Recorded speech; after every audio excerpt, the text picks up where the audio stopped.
So this is the buildings on the estate.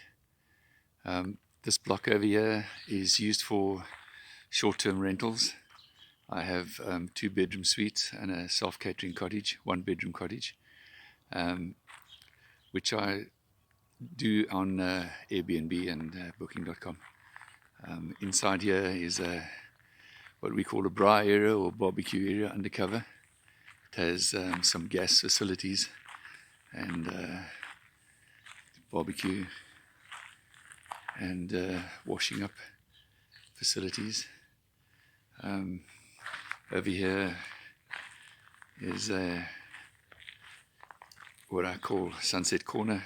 You sit out here in the evenings and get a beautiful view of the sunset, and going up to my central, what I call my central road. It runs up between my blocks of olives, and then carport, garage area, the other side. So the two buildings have exactly the same footprint, and my dwelling is this dwelling on the right here, and it has a storeroom and a little cellar, and the central road that runs down to Strand Road over there. Obviously, due to the COVID,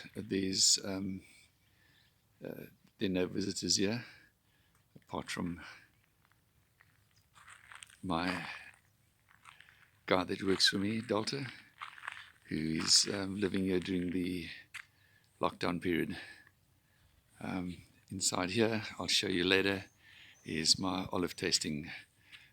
Unlike most afternoons when the wind blows, and we have Delta here busy picking, and as you can see, and as I mentioned, the tatama fruit bags strapped around his neck, and he's just picking and dropping straight in.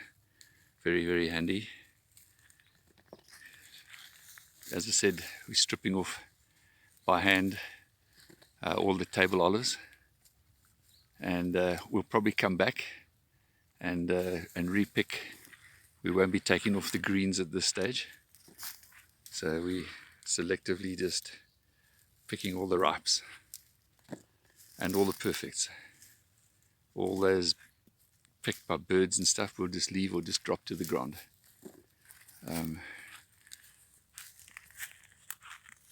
There's one just been dropped, so it's just a matter of pinching off.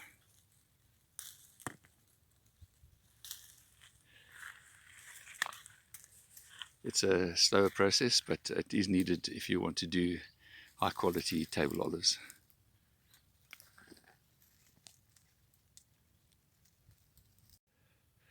Of course, my shadow is with me again. The fruit picking ladder that we use for the taller fruit, nice wide base, aluminium, heavy duty, made locally here in Cape Town. Not a paid ad anyway, but just made by Mika Ladder. Contact details are there for anybody who wants to buy a ladder. It's a tripod system, which allows you to put the tripod into the tree canopy and quite safely, and get up there and pick. Very, very handy. So these are the 5 kilograms or 5 litre, more 5 litre fruit picking bags that I utilize in picking. You just put it over your shoulder or in front of your chest and drop the fruit into it. I have a number of them. They work quite simply. You just drop the fruit in there, and I found them online. I'll show you.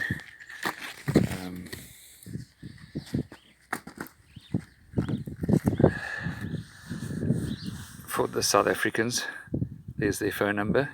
If you're looking for any kind of fruit picking, they do various bags from 5 to I think 20 or 15 or 20 litres, depending on what kind of fruit you pick. And they are tatamatops.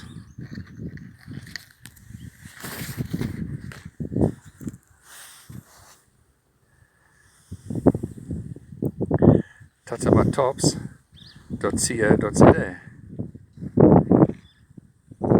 for the South African viewers.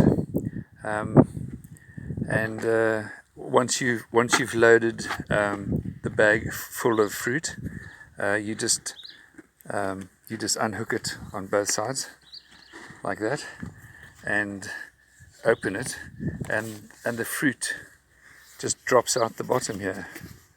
So it's only the excess material here, which you fold in, that stops the fruit from coming out. And once you've dropped the fruit out, you just reattach the clips. Very, very simple design, very effective. You just attach the clips again, and make sure that the bottom material is lying flat, and you can reload.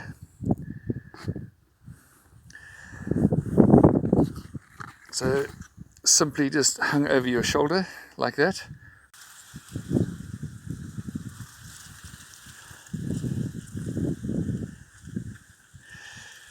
So as I was saying, I just went out to pick some olives, and I folded one of these fruit picking baskets, and just to show you how they work, you just release the clips over here, and then be quite difficult for me to do this all with one hand, but I just transfer them into these 25-litre drums, and I do all my processing in 25-litre drums. So I'll attempt to pick this up without messing too many on the floor.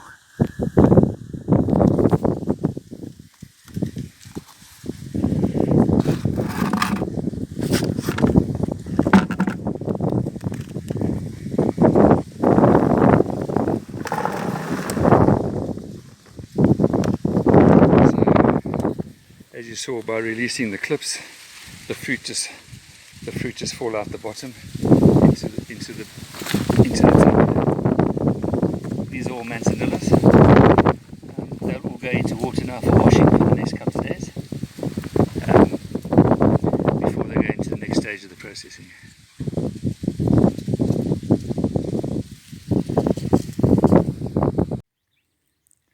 So we're lucky enough to have little buck walking around our estate, and the two dogs are just scared. One, he's standing there watching me. I'm not sure if he's in focus now, but they oh, there he is. Looks like a little she, and they come and eat my vineyard, and if I don't net it, they'll eat it right down to the stems. They're quite tame.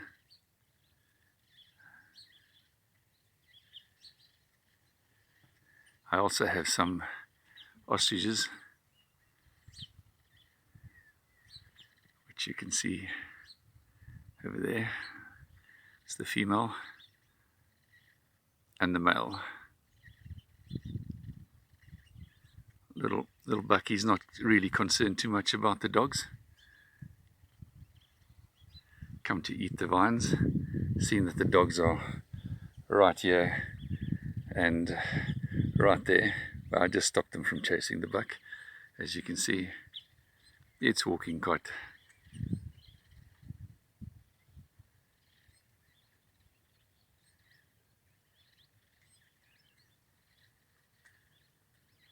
freely, not too worried.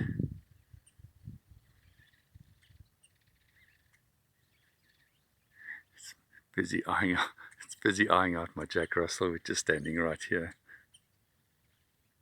That's Zoe, by the way, and this little one down here is Nikki. cute little thing. Oh, both of them are cute. It's going to lie down now. It's decided it's time to take a rest. Not too perturbed about me or the dogs.